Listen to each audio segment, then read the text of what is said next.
এক পুরনো গলির শেষে লিয়াম আর মিয়া খুঁজে পেল এক রহস্যময় ঘড়ির দোকান।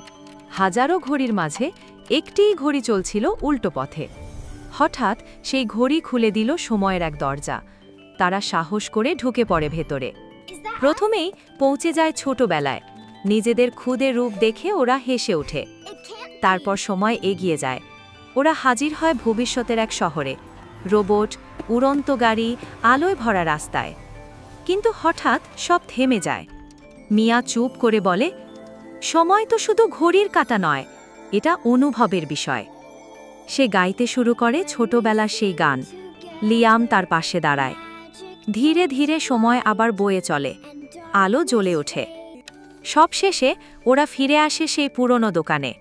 লিয়াম মুচকি হেসে বলে, সময় চলে না, সময়কে আমরা ভালোবাসি বলে সে থাকে।